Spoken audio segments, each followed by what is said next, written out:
Hi everyone, welcome back to my channel, and in today's video I am going to talk about one of the most useful function in Google Sheet, and that is concatenate function. Ano nga ba itong concatenate function? No? The best way I think that I can explain it is by giving an example. So for example, we have this set of data. We have the family name in one column, we have the first name in another column, and we have the middle initial in another column. So our requirement, for example, is we want a complete name, the first name appearing first and followed by the middle initial and the family name. So paano nga ba natin gagawin yon is by using concatenate function. So first, ang syntax po ng concatenate function is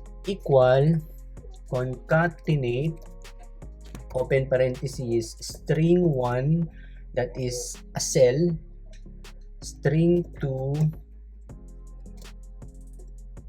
so on and so forth, close parenthesis. So you can combine as much cell or strings as you would like to combine. All right, so in our case we are going to combine 3 strings of data. Now, column A, B, and C. So this is our syntax for concatenate function. So paano nga ba natin gagawin? Equal concatenate open parenthesis, our string 1 would be our first name. So that is B3. Then comma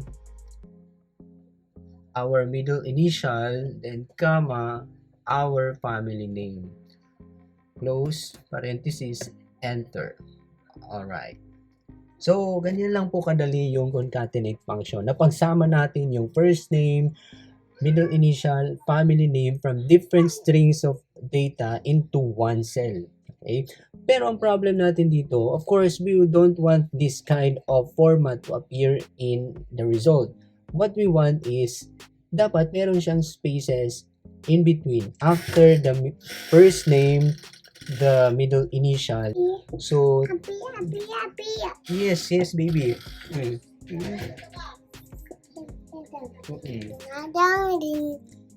Okay, so alright, so how do we insert space in between? So for us to do that, let us modify a little bit our formula, our concatenate function. So to insert space after the first name, after B3 comma, we will insert open quote space close quote comma enter. Alright, so meron ng space after the first name, the same way that we will insert space after the middle initial. So that is C4. After C4 comma open quote space close quote comma enter. Ay, mali. Doon pala. Dito. Alright, so C3 comma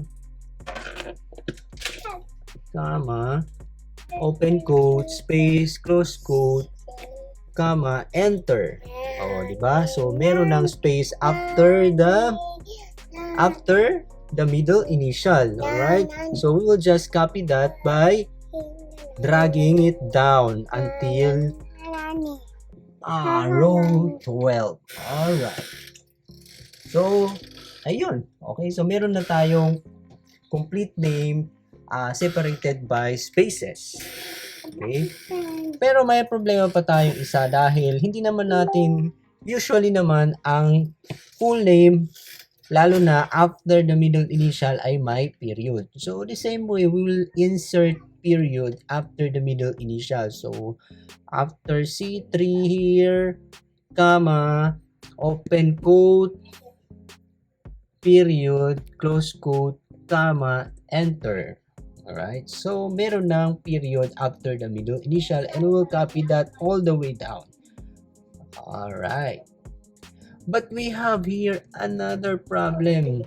kung mapansin nyo, of all the names here, si Gabriel Maddox, wala siyang middle initial. And in reality naman, may mga ganong cases na yung data natin, especially yung names, may mga names na walang middle initial na nakalagay. So, hindi naman natin gusto na yung isang name na walang middle initial ay period lang yung nag-appear after the in between first name and family name. So we would want that to be removed as much as possible. So how do we do that? Simply lang po, no? We will enclose or we will put our concatenate function, we will nest it inside a substitute function. Of course, I am not going to discuss about substitute function in detail now. Or if you want a separate video about substitute function, please comment down below. But to do it quickly here, no? So we will, after equal, we will type substitute, open parenthesis, then the text to search is our concatenate function, then comma, okay.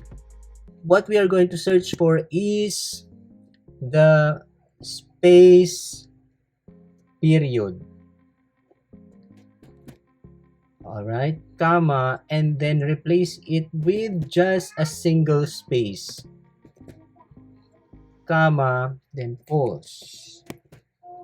To find the exact match. Alright, so close parenthesis, enter. Of course, hindi mo mapapansin yung changes kasi in this case, meron naman talaga siyang middle initial. But please note, when I copy this and drag it down, what will happen to Gabriel Maddox? Alright.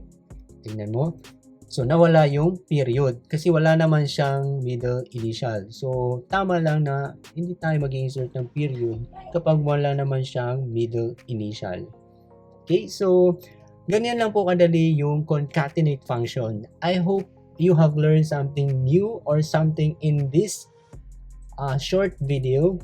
And if you like this, please click thumbs up. And if you're not yet subscribed to my channel, please subscribe now.